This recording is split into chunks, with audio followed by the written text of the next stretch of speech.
children in the streets of Birkenhead. For them, the prospects are bleak. Last year, 6 out of 7 school leavers couldn't get a job. Many have turned to heroin as an escape. For others, young and old, coping with unemployment means living off what the rest of us throw away.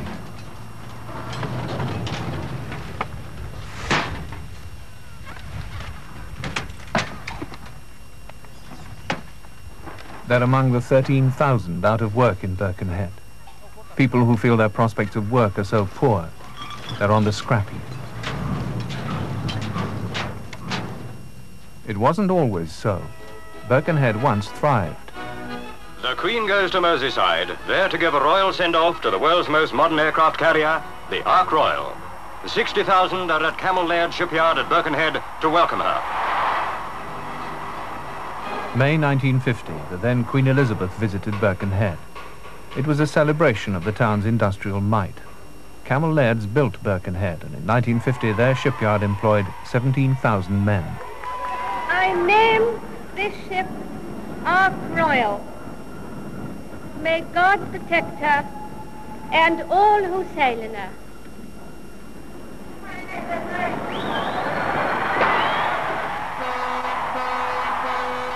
But the 1950s turned out to be a high watermark for the Merseyside yard.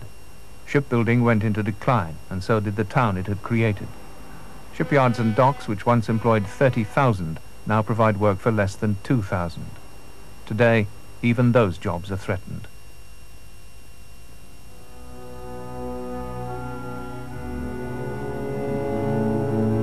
Closed factories and deserted docks are monuments to the town's decline. 1 person in 5 is without work, and in the poorest areas it's thought as many as 60% are without jobs.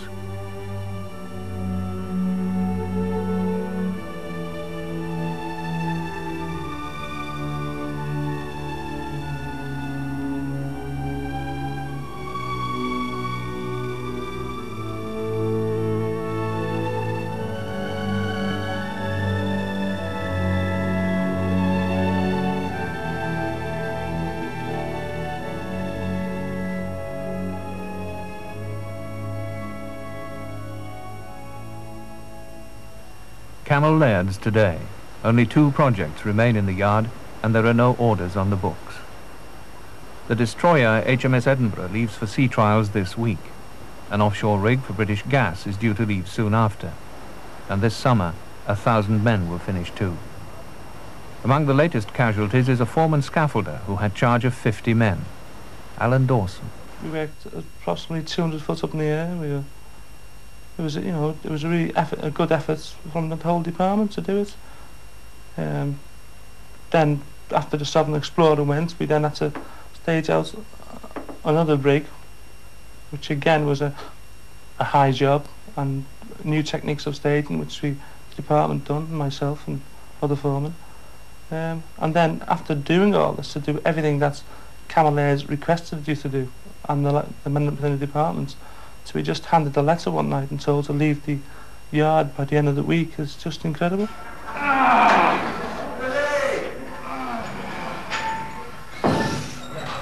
My job it was a strenuous job. I had to do an awful lot of climbing. You know, and I started to find it a bit hard, and I thought this was through lack of proper exercise, so I joined the gym in order to maintain a certain standard of fitness too, which I think was required by my job. At the seaside in North Wales, Alan, his wife and 2 youngest daughters enjoy a week's holiday, booked before the axe fell at SoundLads. Before he can afford another, Alan will have to find work. He knows from family experience how hard that is likely to be. I've got a brother-in-law who's unemployed, I've got a brother who's unemployed, I've got a father-in-law who's unemployed. They can't find work. One of them's been unemployed for 4 years, has looked everywhere. He's even got a bike and he's gone looking for work on his bike, but he can't find it anywhere. Come on, Lucy. Come on, Randy, come down. I think the only way I'm going to get a job as good as the one I had is to work abroad.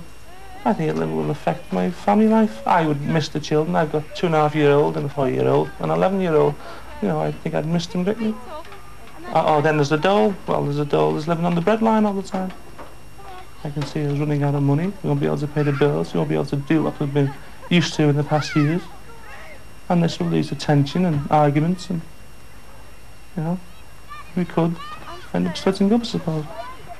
If I was on the dole and I'd seen that my family were not being adequately dressed, adequately fed, given a decent standard of living, I would work on the side without beholding it, without any hesitation whatsoever.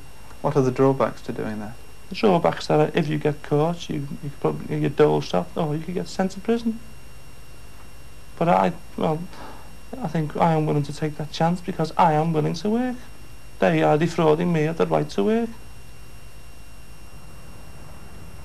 4 years ago, Mickey was in the same position as Alan is today.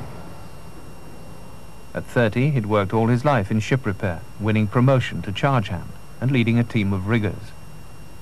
He remembers the crisis which unemployment caused. You know, I just couldn't believe it. I got the check on it Friday. Well, when I woke up Monday, I just couldn't believe he had nothing to do. So I just started going out, going to the pub, getting drunk in the afternoon. Every time I woke up, I just felt depressed all the time. You know, it's just walking around the house, smoking. Oh, I'm getting out of here. And the first place I could go was the pub. I felt like the beer was my shield. Things just got that bad that she threw me out. I just had to move out. Doggy, doggy. Dot had been married to Mickey for 8 years when the dole changed their life. I couldn't stand. He was drinking all the time and he was rowing all the time, and that had just started going downhill, you know, from when he came out of work. Just steadily went downhill, and that was it. I just couldn't stand anymore. I used to pack up and go, say for about a week or two, and then I had to come back, you know, because of the kids, because nobody's going to put you up with 4 kids, are they? Terrible. Used to get up in a bad mood, scream and shout at the kids. Used to rob my purse, go out on a beer with that, or rob the electric meter. And I had to pay all the bills. I mean, as far as he was concerned, you know, all the bills were in my name. So he'd rob the money, but I'd still have to pay it. How bad was it? Terrible. I mean, I felt like running away, you know, without the kids. As his redundancy money ran out, Mickey, still out of work, turned to crime to buy his drink. Got me took to court 4 times. Got me put in jail once. And was that when you decided things were going to change? Not really. Because when I come out of jail, I was still doing the same. Until one day some fella said, "You're coming over the tip for an hour."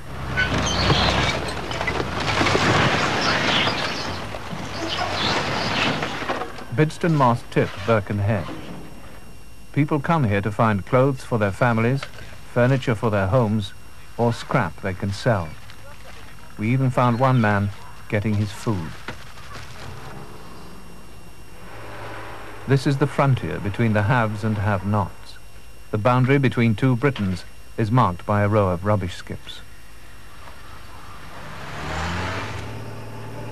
From here, lorries deliver the things society rejects to people who believe society has rejected them.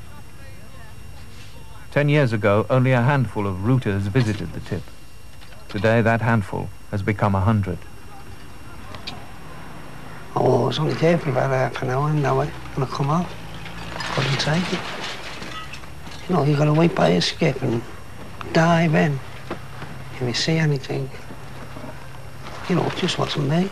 That's the wood for your shed. But then I just gradually went over and over and over. Just got used to it. What was the hardest part about doing it? Well, it's more or less you're degrading yourself going on there. You know, you're picking things up which you'd never dream of doing if you was working or had the money to go out and buy it. You know.